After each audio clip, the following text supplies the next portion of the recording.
Probably open. Alright, it's Ski Darwin again. How big is they? They little. They're little. 5 inches, 6 inches. Hey, there's one right there. There's two right there. That's what she's. Yeah, they are. They're right here. I didn't see them. Well, we got no reverse. Point them out earlier. Hey, I saw them. We got one right here. Alright, fellas. My name's Chad. I'm going to be on the boat guy today. I'd like to welcome out here to Okefenokee Swamp. Hopefully I can tell y'all a little bit about it. We got about 500,000 acres out here, about 700 square miles. About the size of the state road island, so you can think of it. Now, y'all from Georgia, y'all know we've been in a drought for about 8 years. Pretty bad one. Y'all remember that fire back in 2007 that we had down here? Y'all might have got some smoke from it. Burned for 18 months. 3/4 of the swamp got burned up in that fire. I'm blaming Jews for that. Now, right now, we're really dependent on the rain, like pretty much all the time, actually, because there's no major riverways that flow into the swamp. It all flows out. It flows into the Swanee and the St. Mary's River. We got a couple natural springs, but really we're in about 90% rainwater right now. The other 10% is Gatorade, not the kind you get at the store. But let me go ahead and get something else out of the way. I joke a lot. I'm not funny. It's just as painful for me as it is for y'all. We got a joke on hair. But so we really depend on the rain. Right now we're probably only about 3 foot of water, so y'all ain't got to worry about drowning. So that probably hits you before you hit the bottom anyway. We're gonna pull it right here and where y'all our water level is at and where it's supposed to be. Does Aquaman live here? Sean, don't touch me. I might think you're a gator.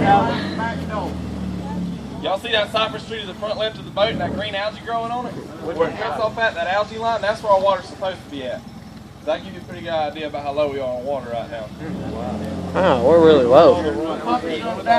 Well, Old McGraw. I just want to see a snake. Being spring like this, you'll see everything start to turn green. When these trees start pulling for sap, that water level drops. You can see on the Say hi to the camera, Hunter. It drops real quick when it starts pulling. Cow about raised the water level in the restroom. Now,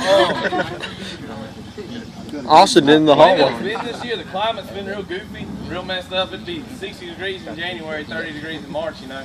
It's kind of crazy. So a lot of our animals are kind of confused with whether or not to come out their hibernations or not. A lot of them have started to move though. Our black bear started to move a couple months ago actually. We got about 600 black bear out here, anywhere between 350 to 400 pounds. Pretty good sized animals. They can't swim, Our can they? alligators, they're starting to come out more. Mating season started 2 weeks ago. Whenever crazy, that big alligator you've seen in that pond over there mated with that little alligator that you've seen in that pond over there. Her name's Gator Girl. Hey, let's go there. She'll probably end up laying eggs this year. Because he's mated with her a couple of times. But another thing we need to get out of the way, who's afraid of snakes? Houston. I gotta help you. Like really, he will jump out the boat. Old McCluskey. Can we see one? That's ironic. Oh, the irony. Yo, we got about 34 different species of snake out here. Only 6 of those are the ones you got to worry about. Y'all probably already know them. Diamondback rattlesnake, timber rattlesnake, pygmy rattlesnake, copperhead, coral snake, and cottonmouth. Y'all know that cottonmouth is probably the most aggressive one that we have out here. So if it's them boys don't get worry. hold So if one falls in the boat, don't be stingy. Y'all pass that thing around before you throw it out.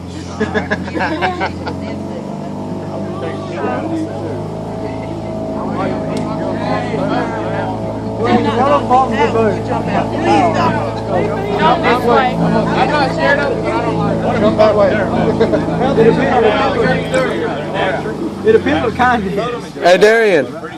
Darian, how do you feel about spiders now? Out whenever they dry up, just to make a decent stuff. Ain't no point in it, really. Especially not when they're spending $7,000 on outboard motors that can run 2 foot of water. Y'all notice that notch right here to your left? That's your cypress knee.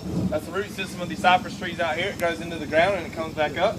And it makes it an anchor for the split soil out here. Now these are carnivorous trees. They do bear cones, but they shed their needles in the wintertime because they are also deciduous trees too. They're both. That's I do believe we taught this. Y'all science class. You're a science teacher. Environmental science. How many of y'all's going to college for any kind of scientific stuff? Not now. Y'all ain't gonna go to college. Not after this year. I'm in college. Lonnie's walking home. I wrote He's not gonna let you ride. Shown. E-Rec show. We got going to the fridge. I read something. Yeah, we do now, Coach Harris. I believe we can fit it around. Oh, look at that right there. Dude, that looks cool. I don't know what he said. I really don't care. What? You should open up a store out here. Put it right. Alright guys, we're coming up right here. On the left, as we get around this pile of bush right here, is going to be old copper moonshine still. Now I got samples back here, but I need to check IDs first. I understand y'all are a high school group, but I know we got a couple of here right here. We've all been held back like 8 Well, that times. stuff right here come out at 190 proof. Pretty potent stuff. They could grow their corn, their rye, and their sugar right here beside it because this land's so fertile. Water's 90% pure. And that's all they needed right there to make their moonshine. That's how a lot of them made their living out here. Now, when the federal government tried to shut them down, they stopped cooking with wood and started cooking with propane because it didn't let all the smoke. Eventually, they did come in here and start moving them all out, though. Yeah, I got one of those in my backyard. Propane won't be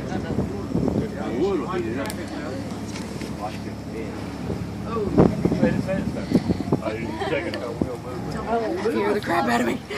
I was expecting. Sit down.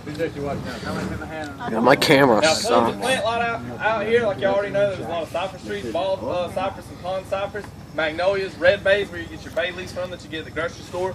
27 different species of carnivorous plant that we have out here. One of them is called a bladderwort. It floats around in the water and has bulbs on it. It sends vibrations from microscopic insects and they'll swim inside of it. What do y'all see?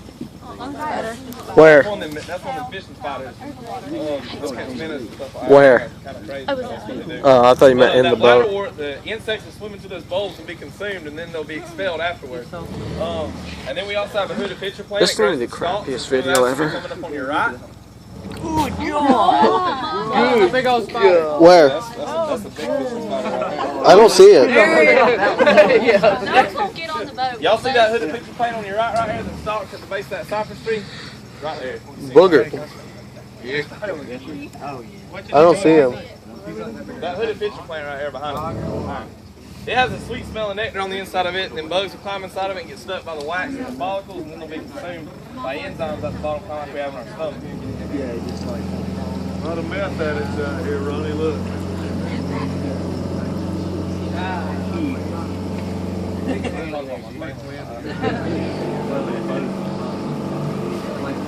God, Jeffrey would just jizz his pants out here.